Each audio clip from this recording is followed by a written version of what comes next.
Candidates Forum at St. Genevieve City Hall tonight.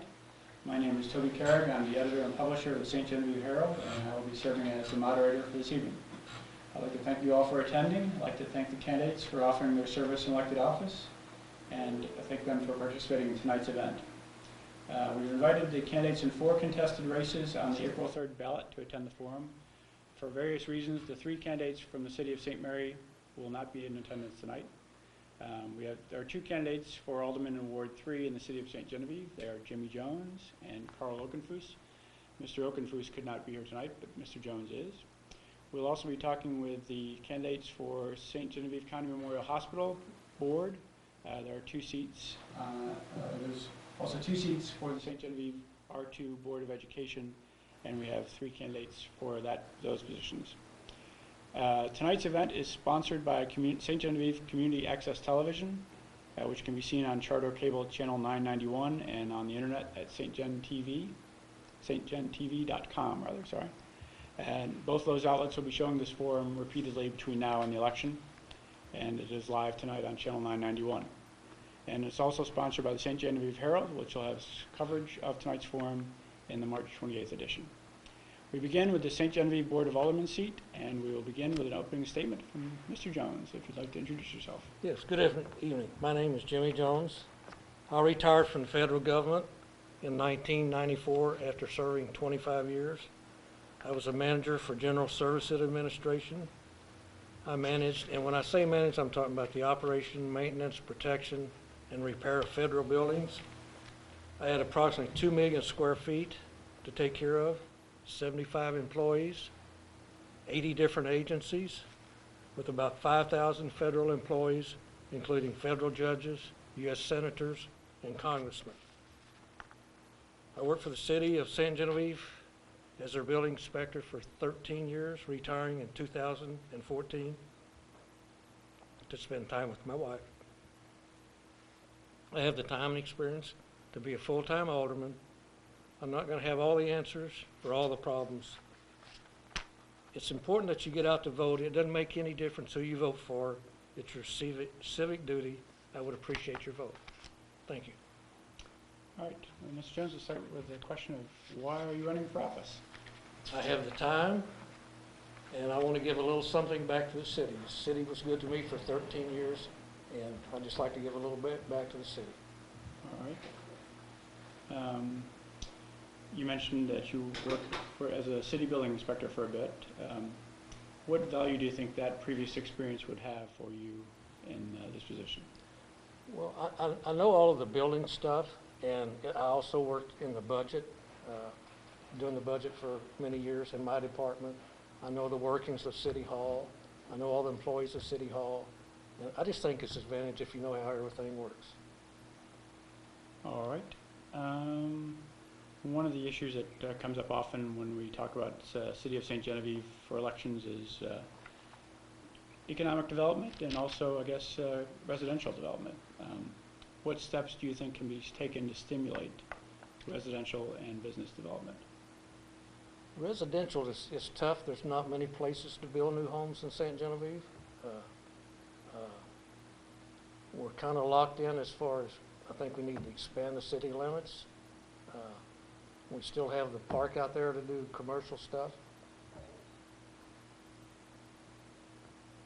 All right. This week in the Herald, you identified some of the key issues, and you talked about one of those being the sewage backup into homes that takes place during significant rainstorms. Right.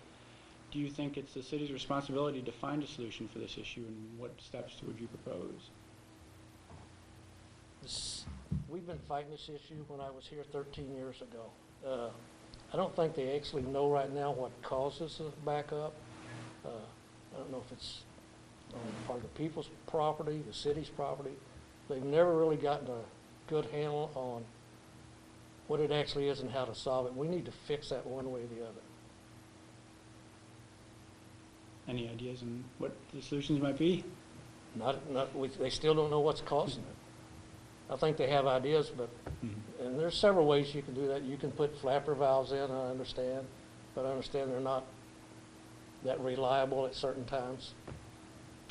You also mentioned it, and both you and Carl both mentioned about that the city needs to find ways to fix streets and find money for street repairs. Do you have any ideas that you offer in order to find money for street repairs? That's a tough one because they never have money to do streets in all the wards. They do one ward this year, a street here in the next ward. Street repairs are very expensive. $200,000 doesn't do a street very much. I don't know how we're going to have to pass bond issues or something, I think. All right. And is there a specific issue that you think is of interest to your ward? Beyond the ones we've already talked about, I guess. Yeah. Yes. I think the big thing is just the other thing is the water tower with the county. I think that affects everybody's ward in the city because it's going to affect everybody's water bills. We need to make sure we know what we're doing before we jump off that bandwagon. All right. Any closing comments, Jeff? No, thank you. All right. Sounds good. I appreciate it very much. Thank you. Next, we'll talk with Ms. Junie Ewing for the hospital board, if you'd like to come on up.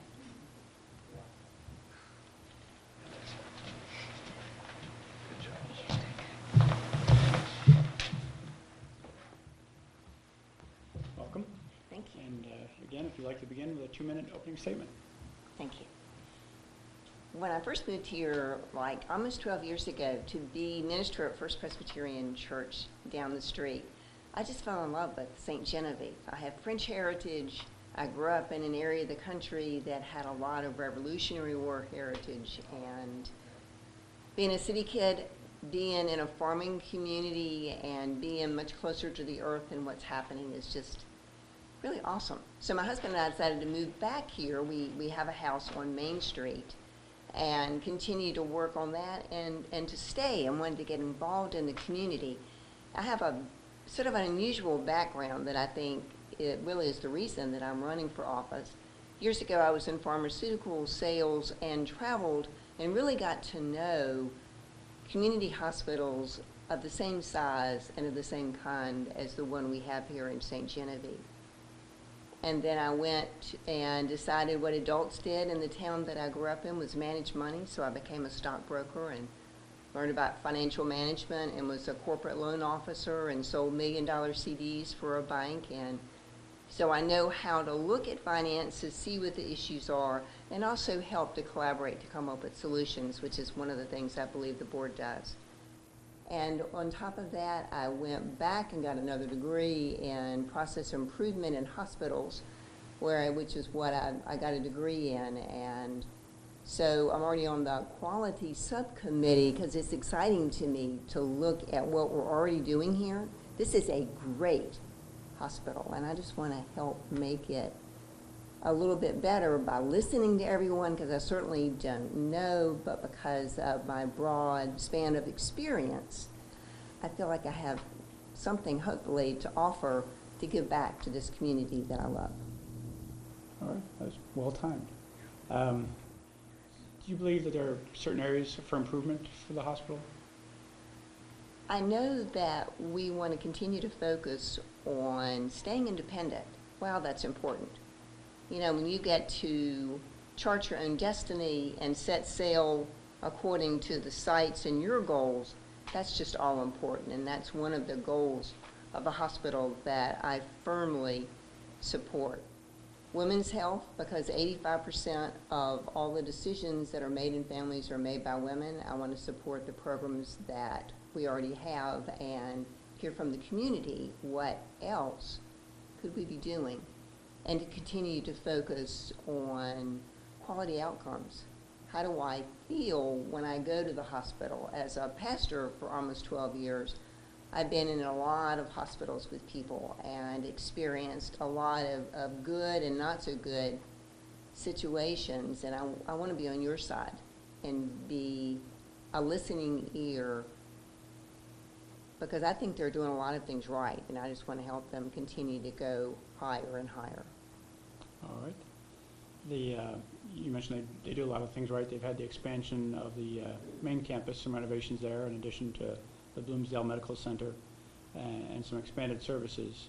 Is there something you would like to see in terms of the future for facilities and services for the hospital? I really like that we're expanding to Bloomsdale, because I think that as everyone knows that all the communities around us have grown, I think that we are sort of on the cusp of growth, and that the hospital might be a collaborator as far as what would that look like and what do people need. And I know that the hospital works really hard to not just serve the people of St. Genevieve County, but have good experiences for folks from Farmington and Festus and Perryville, so that this might be their hospital too, because of quality and because of compassionate care. The last question I have, actually, I'm going to kind of steal something, a little bit what your husband referred to in the paper this week with regard to kind of the partnership that the school district should have with the community. How do you view that from the hospital's perspective, and what kind of partnership do you think there should be between the community and the hospital in terms of forging the vision ahead? Well, as a community, I think we should all be working together. I'm sure that at some level the hospital is working with the health department, which should be, since when I was at Vanderbilt as hospital exec here, I worked with the pediatric network, so I learned an awful lot about things like immunizations and how do we help people understand that immunizations are a good thing instead of harming your child. There's a notice on the news tonight where Jefferson County, where somebody had the measles and they went 2 or 3 places. They went to get a sandwich at the restaurant, and then they went to a play park, and then they went somewhere else, and it only lasts for like 2 hours, the nurses are saying on the show. But how to help people understand that it's good for your children and good for the community. So I think that's the kind of collaboration to kind of build on, and to see if we're going to have a water park, what are we going to do about quality of water? Do we need a new tower? I was on the planning commission in Topeka, and that was the kind of thing we did. And what they struggled with was, gosh, we can't afford to build that water tower, but nobody will come to town and build anything here until we do, because that's a basic service. So I think the hospital is the same way, that we will figure out how to collaborate and expand and to be the best that we can be. All right. Do you have a closing statement you'd like to make? I'd just like to say that I'm really happy to be here. And whatever happens, I'm going to support the hospital and still work with quality and subcommittees and others. But that I'm hoping that my deep understanding of community hospitals and background in financials, as well as understanding of how do you do quality research and read it like you read a map, and help continue to deliver quality, compassionate care here. And I hope you'll consider voting for me, because I would love to do this. It'd be an honor. Thank you. All right. Well, thank you very much.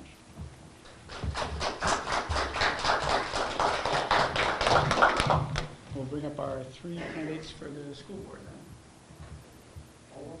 Yep. Do it now. Sit wherever you want, I guess.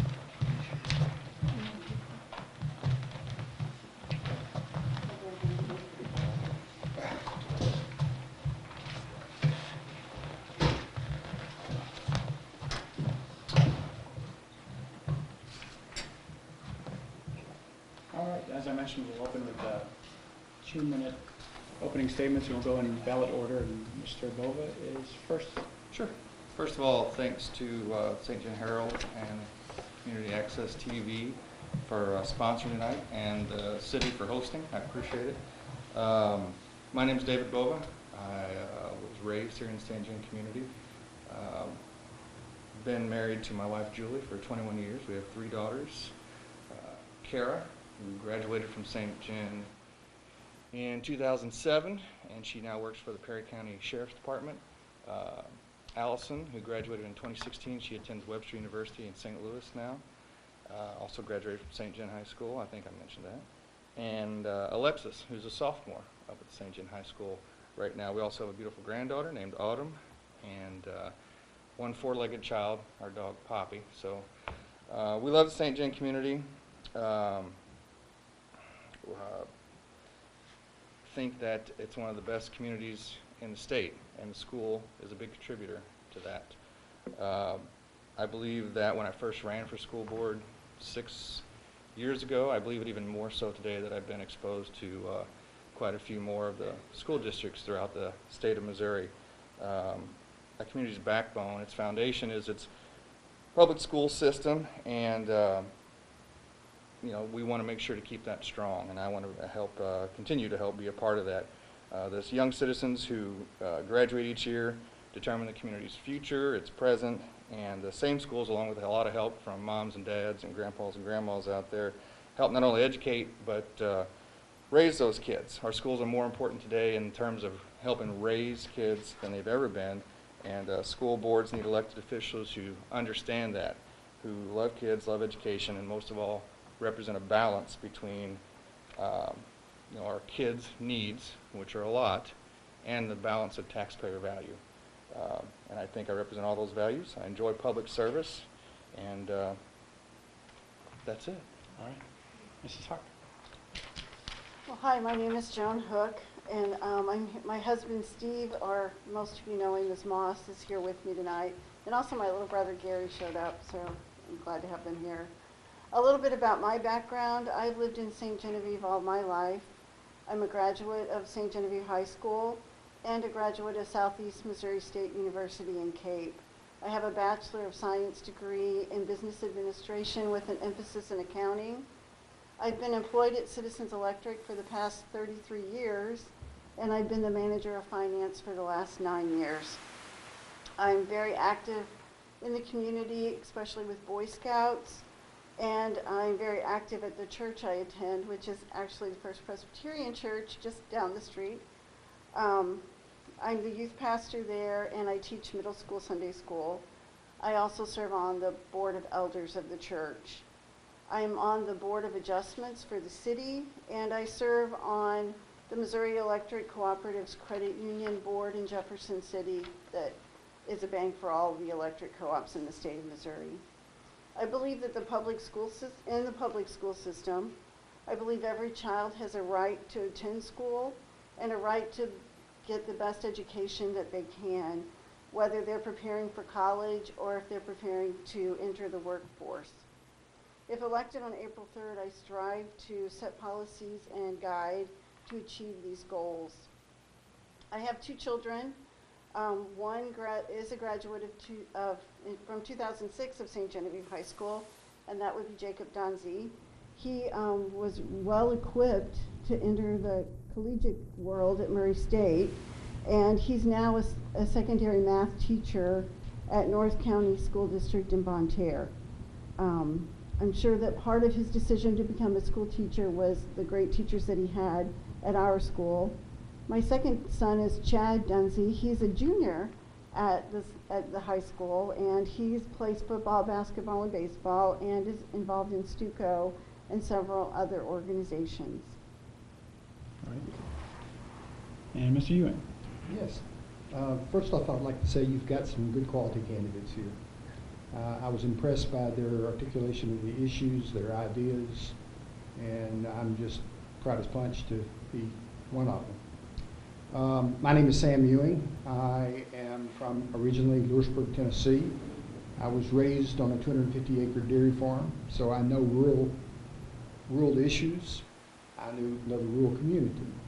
I was moved to Nashville and went to John Overton High School. I went to the University of Tennessee for my undergraduate. My master's is in exercise physiology. My doctorate, at least 50 hours of it, is in sports psychology and physiology and statistics. I have been involved in education my entire life. I have 22 years experience of teaching in the classroom. My family has over 100 years, my grandmother 54 teaching 2nd grade, and my mother 35 years teaching 8th grade. So I come from a long line of teachers that know and have a passion for education.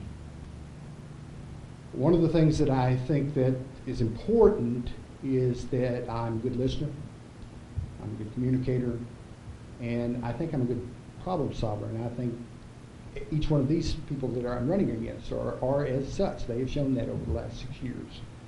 The differences may be in simply that I come from outside the community. I've lived in Puerto Rico, Dominican Republic, Mexico, Venezuela, speak somewhat Spanish. I lived in Japan, Tokyo. I speak Japanese moderately. I have been in large towns, small towns, cities, and so I have a diverse understanding of how the outside works and how St. Genevieve can better fit into that outside world, because I think we have to make some moves, and I hope to be a part of that. All right. We'll start with the first question. We'll go with Mrs. Huck this time, continuing the ballot order. With the situation recently took place in Florida, the topic of student safety has again moved to the forefront in the United States. We all like to think that incidents like that cannot happen here, and the district itself took some steps following the Connecticut incident a few years back. On a scale of 1 to 100, what is your level of confidence that St. Genevieve R2 provides a safe environment for students, and what steps would you like to see to continue that? To what degree? I think we're doing the best that we can. I think each incident is very specific, and it would be nearly impossible to prevent any situation from happening. But I do know that we did an extensive study a few years ago and kind of broke that down into some achievable things that we did right away. And then there's still some, and we've done some other things in the last few years to like created a double entry, you know, and the kids all have pass cards now, and you know, it's pretty impossible to get into the school just to walk in these days. You know, we do have long-term goals to achieve too, with some things that are a lot more extensive, you know, from the study. And naturally, we can't really disclose a lot of that because we don't want to give out too much information to people who may use that negatively. Mr. Ewing. Well, of course, I have not been in the community, and I don't have the understanding of what's been discussed in the community. I can say that we're living in a real different world today.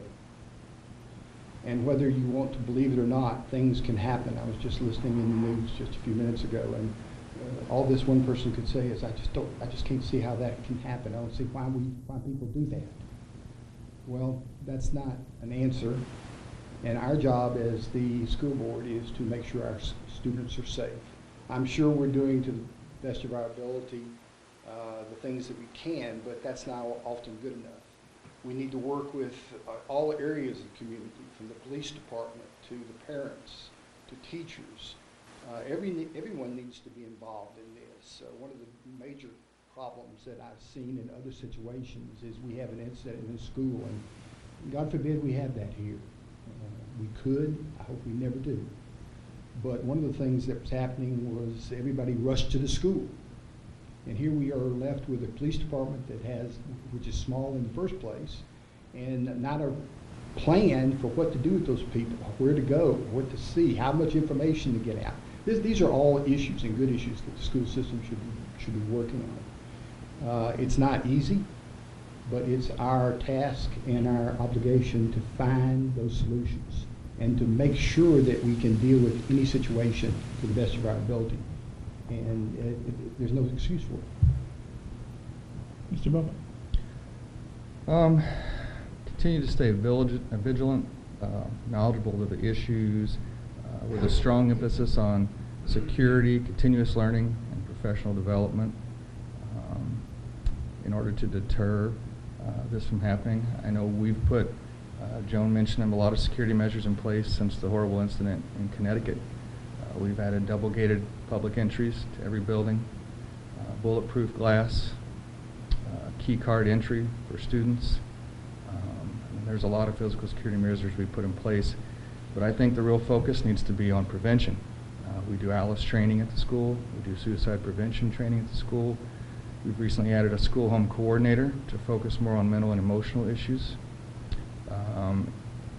In addition to that, we added a school resource officer. Thank you, Joan.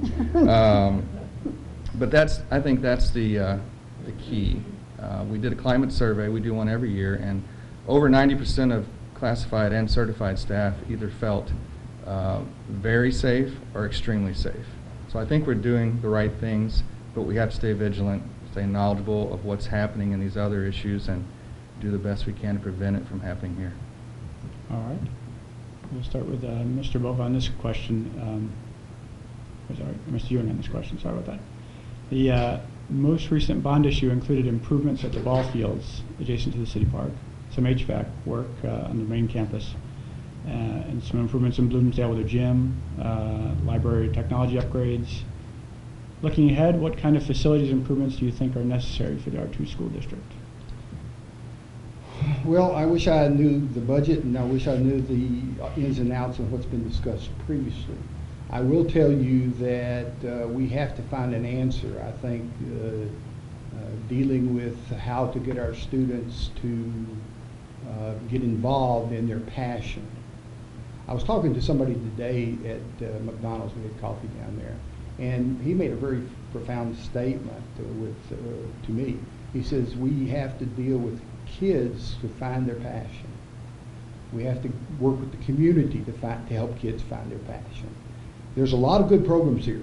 Sports is important. I'm the prime example of somebody that believed in a career in professional sports when I was 10 years old and followed that path. I had teachers to help me and guide me there. We not only have to do that for athletics, we have to have students, parents, teachers, community members be involved with the school. We have to have career paths involved with the school. We have several professionals out there that, college education is not the only path to a profession. So we have to do everything we can do to help the kid, help the student, and that means listening to the student. What do they need? How do we use our resources to best fit those needs of the students? All right. Mr. Bova. Could you repeat the question? Looking ahead, what kind of facilities improvements do you think are necessary for the R2 school district? I think top of mind, just maintenance. We have tremendously great facilities, and you have to plan out for windows and doors and HVAC. But facility-wise itself, what I like to see, it's a few things. One, getting back to the mental health issue that I just discussed, I would love to see an expansion of some classroom space for behavioral challenged students. We get those together and have some classroom space just for those students. Some more focus on two things: STEM, so maybe some improvement in science and technology, and also a focus on, Mr. Ewing alluded to it, college isn't the only career paths, a focus on some of our vo-tech. We have a tremendous ag program, auto mechanics, building trades. I'd like to see some expansion of those facilities. From a sports aspect, we probably need to do something with the elementary gym and maybe a second high school gym. So those are all things that I think are out there that need to be done. Mrs. Hart? Naturally, I was going to say the bond issue also included a lot of roofs and window Windows, right. replacements, which aren't as glamorous as some of the new facilities that we see go up, or the fields that we see changed. But naturally, we do want to maintain those and keep those on schedule. So I think the next bond issue that we've talked about doing some more of those kind of things, especially the heating and cooling system and things. Also, there's never enough gyms at school, and just for our programs, and the community uses our facilities a lot on the weekends. So the next thing, the building-wise, I think we've talked about is possibly some new gymnasiums, and not necessarily replacing some, but adding to. Also, I think STEM and the computers, every kid at school has a computer now, and just the continual replacement and upgrade of servers and computer equipment could also be something that we'd be looking for. In terms of curriculum, then I think people have come to believe that the quality of curriculum here is pretty strong based on the APR and some academic results that come out of here. What do you see going forward as any needs, and I'll start with Mr. Bova on this, in terms of any needs for the curriculum and kind of the basic core education? Well, I mentioned STEM. I'd like to, see that expand some. From a core education, I think we're doing well. We've got some blips on the radar as far as MAP scores that we're working on, but 95, 98% of our scores are well above state levels. So we're working on those. What I'd like to see, and what we're working forward towards, is, and this goes around the STEM focus, is an increase in the amount of offerings and a new curriculum around coding, robotics, and that type of academics. There's a lot of jobs out there in that market, and that's what we're trying to do, is produce meaningful citizens in our community who go out and get a job and give back to the community, and I think that's an area where we need to move forward on. All right. And Ms. Huck? We have been doing great academically, and I think a lot of that comes from confidence within our students and our student body. The whole school system, all of the buildings now have gone to this leadership program with the kids, and everybody has a part, everybody has a role. The kids lead so many things, and what I see that building is confidence in the kids, and with confidence usually comes the ability to relax and learn and to achieve, and I think that's what we see going on. It's you. Well, I hear people talk about the core and math and science, and all of those are important type things. But one of the things that I've seen in the school systems and when I've taught all over the country is we have to teach kids to problem solve and think. It does no good to do a program where you go to a computer and you pull out your iPhone and you do mathematics and stuff like that. You can't apply it. I see so many times going into McDonald's and whatever, they can't even make change unless the register tells you to do so. You have to be able to problem solve, and you have to be able to learn to think. Those are the two key points to any type of profession. You've got to be able to have a student see the whole process from beginning to end, and be able to analyze it and come up with a course of action. And it's not always easy. One example is I was teaching here in St. Genevieve in an advanced calculus class, and one of the students said to me, "Why are we doing that?" That's a very important question. If you can't show the student why you're doing that, and I went to deal with something related to multiple regression, we went into correlation and then how they would use it in the real world, and they said, "We didn't know anything about that, we're just learning it." But that's not really truly learning it. You have to be able to learn it, you have to be problem solve it, and you have to apply it. All right. We'll start with Mrs. Huck on this one. Both you and Mr. Bova talked about the district's financial status, and especially in terms of the state's lack of funding in certain areas. The district seems to have a strong position based with some local property tax base to offset the state's problems. What measures do you think need to be done going forward to keep the district in strong financial shape? Well, naturally, property taxes is our biggest revenue source out of the state and the federal government. We're very fortunate. Lots of communities doesn't have that tax base, so I believe keeping the tax base aligned properly with the help of the assessor's office, which we have a great working relationship with, is very important. And local communities, a lot of local businesses just chip in and make donations and do lots of improvements for us. So having a good relationship with the businesses in town is also very instrumental in that process. But I think keeping the local tax base in line is very important. Mr. Ewing? Well, I think, if I remember correctly, Ms. Bova made a good point in one of his points in the paper, about the difference between suburban and rural education. And at the state level, there is a different dichotomy of what they believe and what we believe.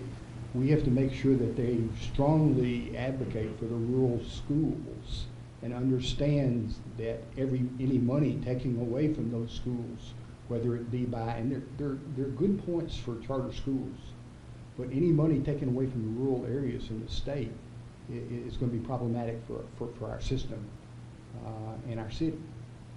I think that one of the largest or best items that we can focus on in education here is our tax base big enough, and help do everything we can do to increase that tax base.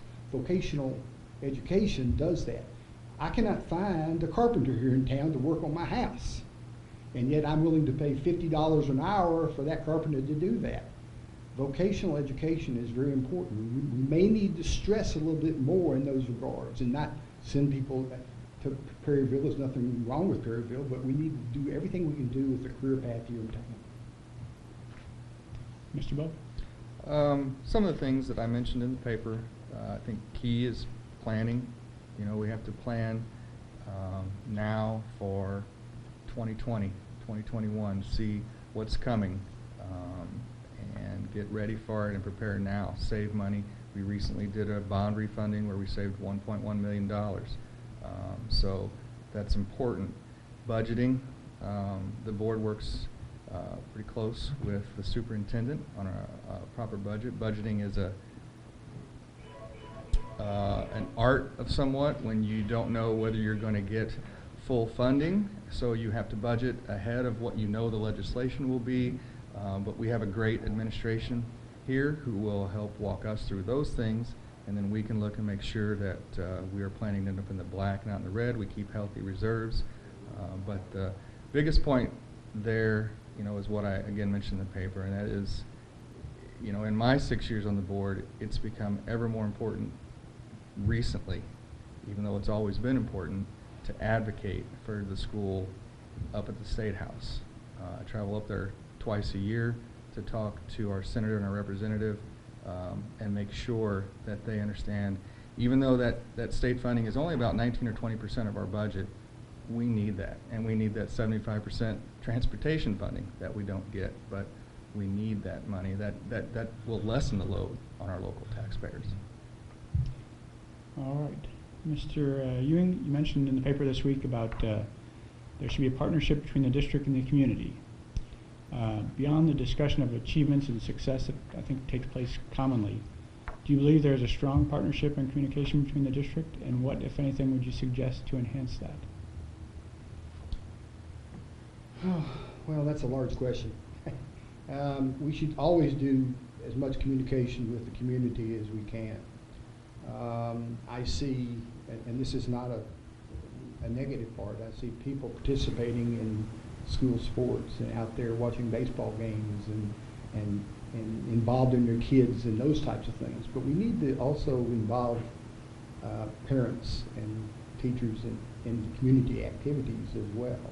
And to a greater extent, use the community as a resource to pull from. Vocational education is one. We have tons of career people here that are dying to give back in some way, and I would advocate doing that in some kind of type of program like FHA or something like that with career paths.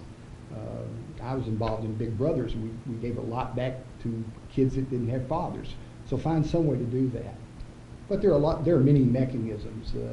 It just takes good problem solving, good brainstorming, and just throwing the idea out to the public.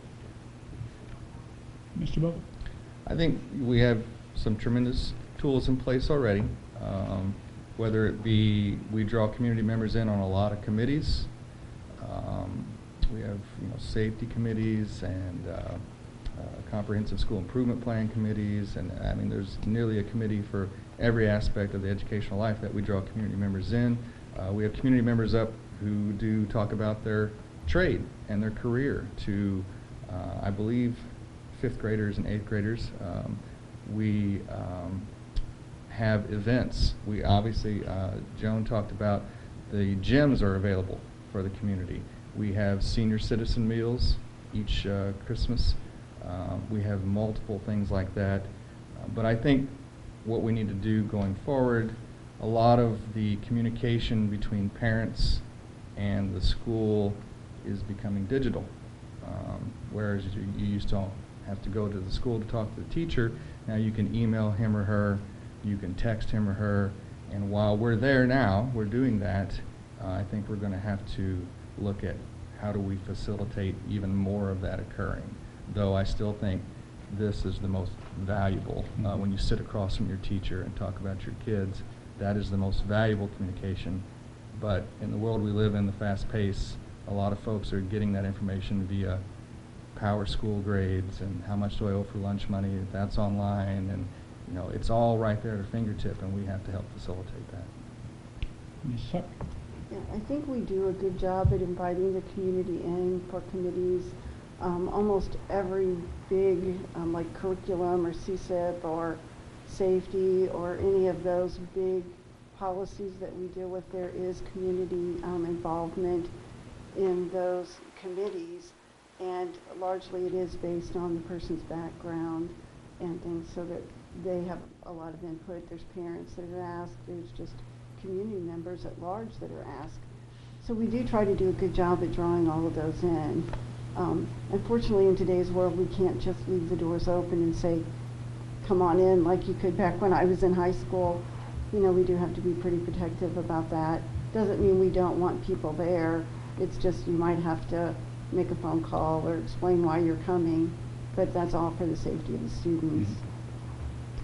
All right, brings us back to Mr. Bova, and I'm actually out of my questions, so if you are ready for your 1 minute closing statement. Absolutely. I just again want to say thanks to Toby and the Herald, Access TV, and the city for hosting. I think the current Board of Education, along with the administration, faculty, staff, lots of parents, have done a great job, and I hope to continue to be able to help do that. I think I know and can represent this tax base very well and can balance the school needs with the best possible taxpayer value, and I'd appreciate your vote on April 3rd. Thank you. You were looking at me. I failed to mention earlier, I have been on the board for 15 years, and I've served as vice president for the last 9. I think that our school system is great, and I feel like Chad and Jacob, when he was in school, is getting the best of education, and that's exciting to me as a parent and a grandparent. Actually, I have some grandkids in the school system too. So I just would like another chance to serve on the board for another 3 years. So please make sure you vote on April 3rd. Well, I just am thrilled with the opportunity of running for something here in town. It will be the only job I have. I'm retired. One of the things I did not mention in my talk is that I really feel strongly about, and I'm not, when I say this, I'm not saying that we don't have it here, but we need to develop parental responsibility. We do that very well with athletics. I see nothing but parents out there supporting their kids, but we don't do it with academics. How many people go to a debate? How many people go to a math conference? We have to do it and hold parents responsible for their kids' education. Responsibility is the key to education. Responsibility of the student, responsibility of the parent. And I hope that I have some ideas that will influence that. All right. I'd like to thank you all and thank all the candidates for coming tonight. And also St. Genevieve County, St. Genevieve Community Access Television and St. Gen City Hall. And thank you again. Have a good night. Good job. Thank you. Nice to meet you.